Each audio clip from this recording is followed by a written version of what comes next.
What would you do if a stranger stood at the grave of someone dear to you, and this person holds a secret that could change everything? David Calloway, the man whose name was associated with success, wealth, and power, used to sit alone in his mansion most nights. The grand hall of his house, filled with artworks and rare antiques, was filled with an eerie silence, reflecting the emptiness that filled his life. But once, his life was filled not with wealth, but with love and laughter. But that was before the death of his son, Michael, a decade ago, and since then, David's life has become nothing but a routine of meaningless achievements. Every Sunday morning, David visits Michael's grave. That was the only connection he had left with his son. The grave was located in a quiet cemetery on the outskirts of the city, surrounded by tall oak trees. It was the only place where David allowed himself to let go of his reserved appearance and let his emotions take over. One day, as David approached the grave with flowers in his hand, something unusual caught his attention. There was a young boy, probably no older than 12, standing next to Michael's tombstone. The boy seemed lost in thought. He wasn't just a passerby, but was there for a reason. David froze and watched him from a distance. The boy placed a small bouquet of wildflowers on the grave, then bent down, and his lips moved as if he were speaking to Michael. David was confused about the boy's identity and reason for being there. Then he cleared his throat loudly to let the boy know he was there and called out to him, "Hey boy, what are you doing here?" The boy turned around quickly, his eyes wide with fear. For a moment their eyes met. David's gaze was sharp and questioning, while the boy's was frightened.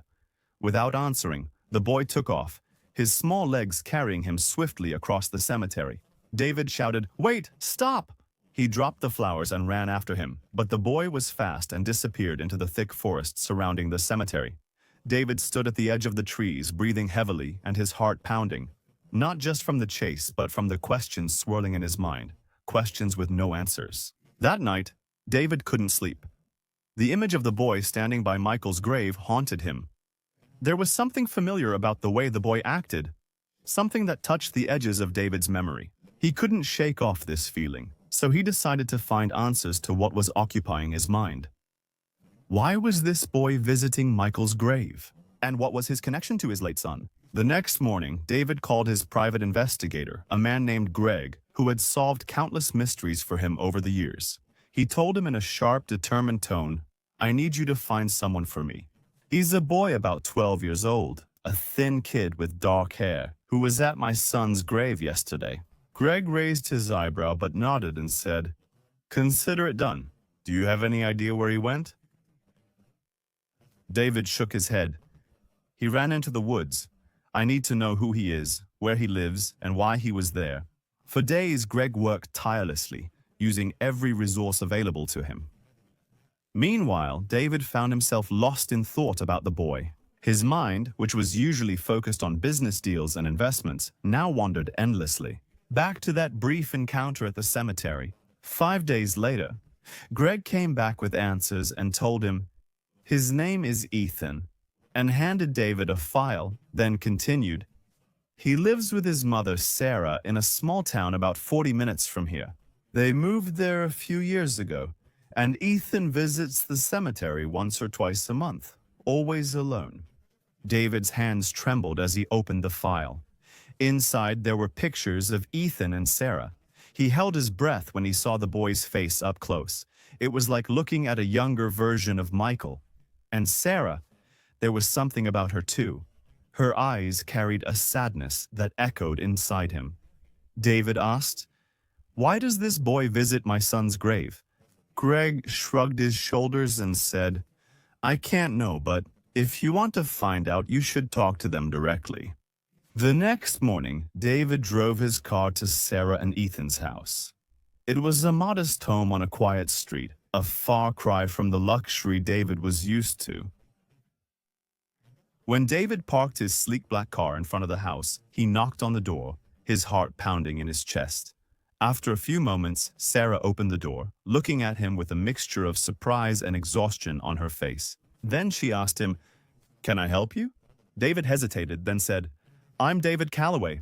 I believe you know something about my son, Michael." Sarah's face turned pale and she stepped aside to let David in. The living room was small but cozy, filled with family photos and the smell of fresh coffee. David's eyes fell on a photo of Ethan holding a small trophy, with Sarah smiling proudly beside him, and there were several other pictures of Ethan at different stages of his life.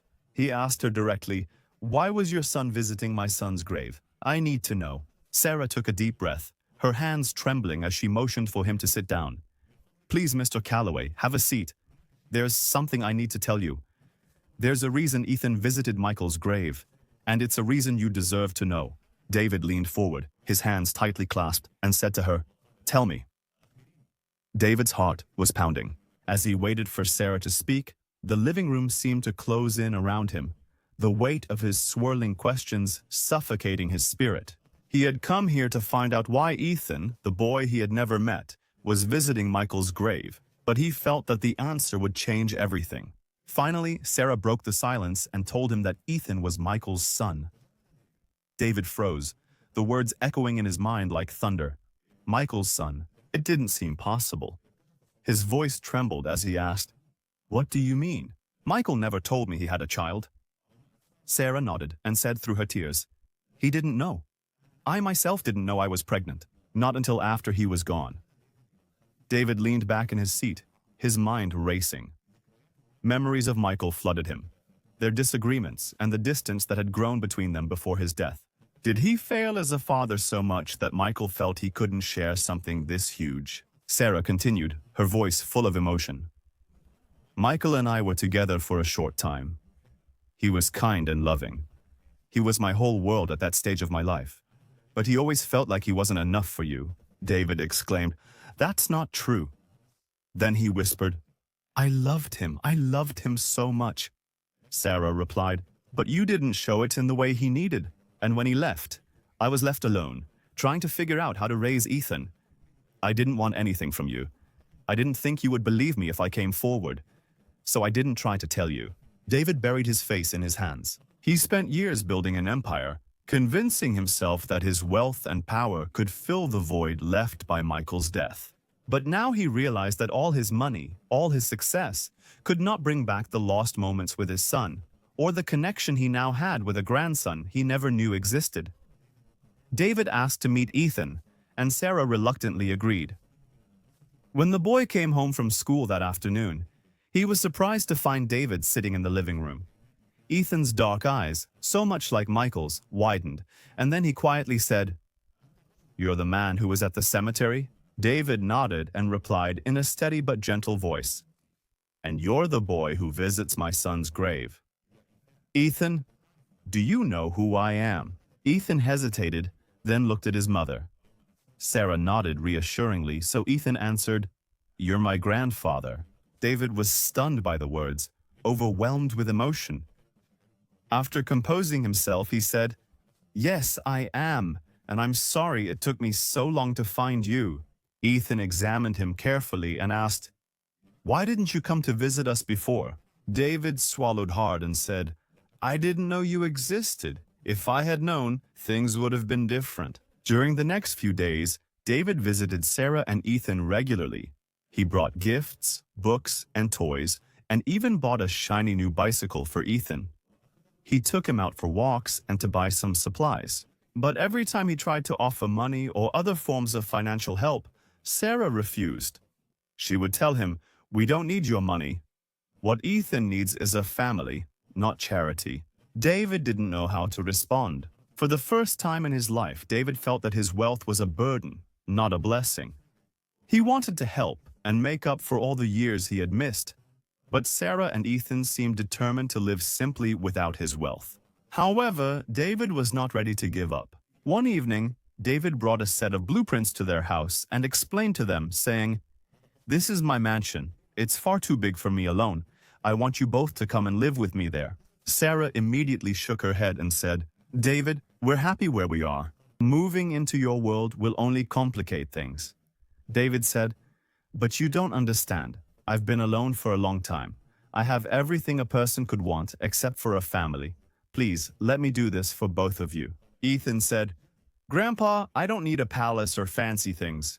I just want you to visit us and spend time with us, that's all. David's heart ached from the boy's sincerity. He realized that his attempts to buy their affection had failed. What Ethan wanted wasn't wealth, but family. And for the first time, David understood what he needed to do.